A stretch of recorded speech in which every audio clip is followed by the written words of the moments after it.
My name is Robert Simon.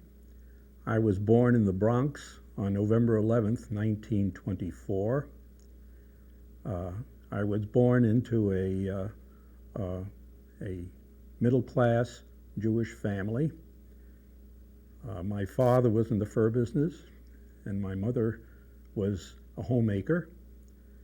Dad was first generation and came over about 1906 into the country.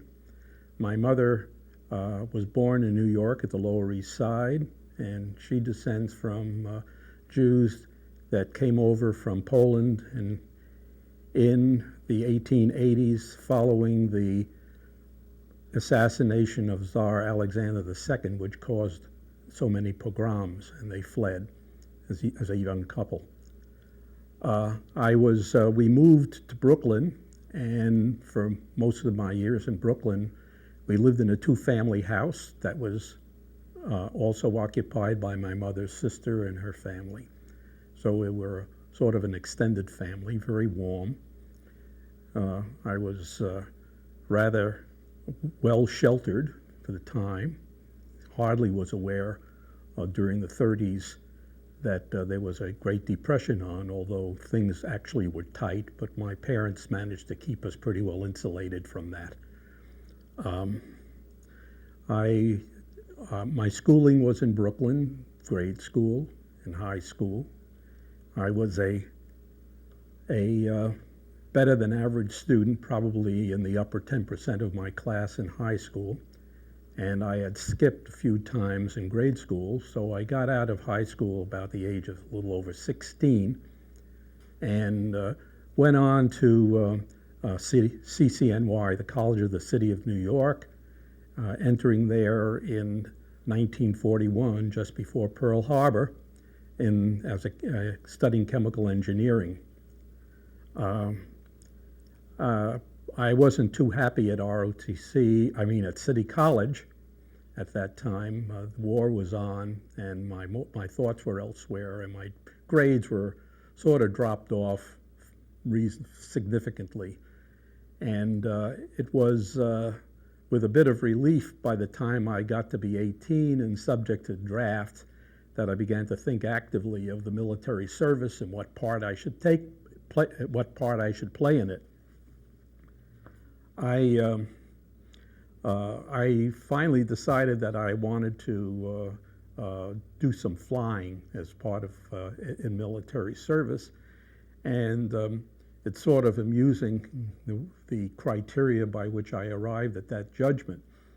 It seems that I was dating a girl that I'd known since high school who was one of a pair of identical twins, and her sister was going with a slightly older fellow who was expecting to go into the Navy Air Corps. And he was a nice guy, but he gave me a terrible inferiority complex because he had a lot of, being somewhat older than I, about 2 or 3 years, he had far more social graces. He was a great dancer, and I could barely dance and all that sort of thing. And he quite unintentionally made me feel like an idiot every time I was with him. But when I heard that he was going to be going into the Navy, we found ourselves, after all was over, that all alone in the sky over Germany at 22,000 feet. And we were the lead crew, and our engineer shot out rockets to have other planes, wherever they may be, to form formation on us. And we ended up with about 2 squadrons worth of planes. And we went off and bombed another town called Weimar, the seat of the Weimar Republic, and got home. The final mission was on the 15th of April to the town of Royan, where some German troops a pocket of German troops just a few weeks before the end of the war.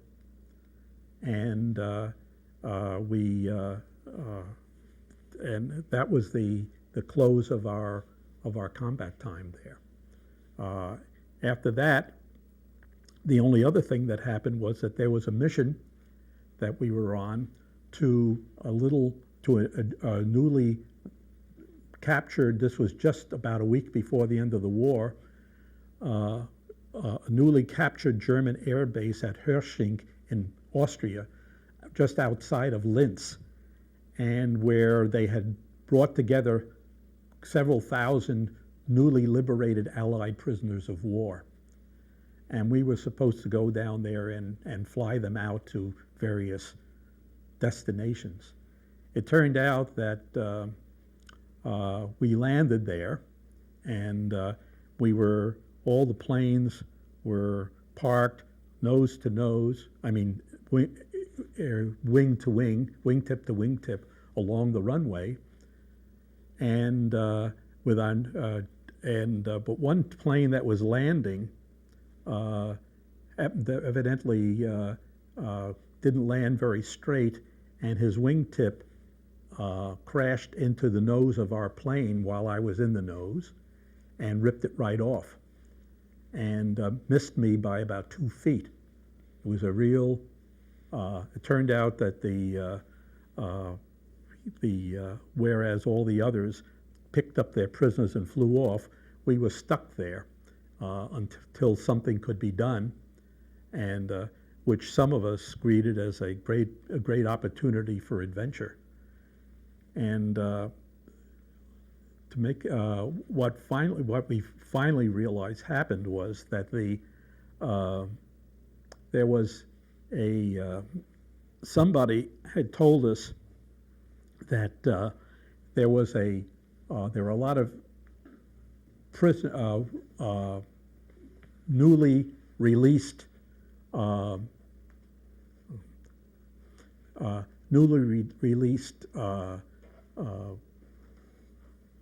concentration camp victims there that had come from the Mauthausen concentration camp at that base.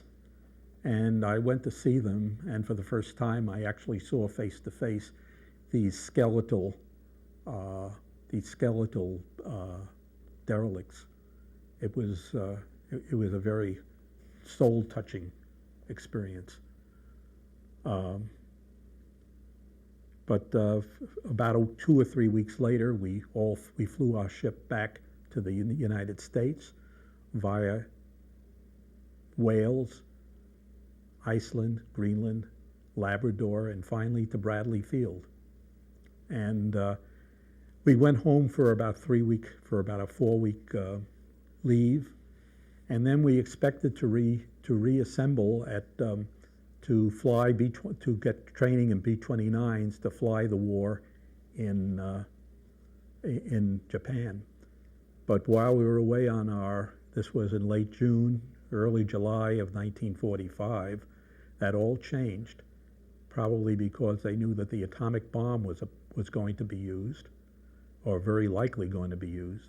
So when we got back from furlough, it was all completely changed. I was assigned to the Air Transport Command, and a few months later, I was discharged. From my discharge, I finished up my chemical engineering studies, but not at not at City College, but at the University of Delaware. I got my degree at the University of Delaware in 1948, and spent 4 years after that at General Electric as a chemical engineer, during which time I met the gal that I married, which was one of the most fortunate things in my life.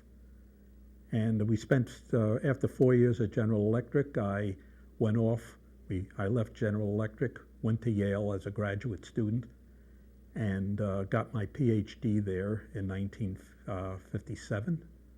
During that time, my first son and my second son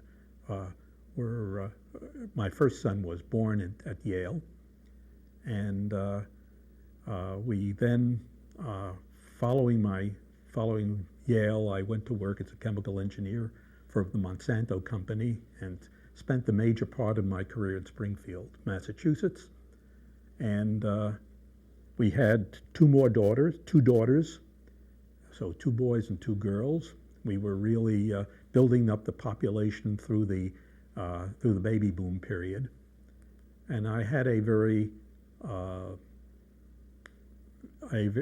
satisfying career at General Electric, and ended up in their fellow program, which was for doing work in polymer science, polymer manufacturing. It was so I've had it was a very good life. I retired in 1991 and have been living pleasantly in Long Meadow, Massachusetts ever since. And that brings us up to the present day.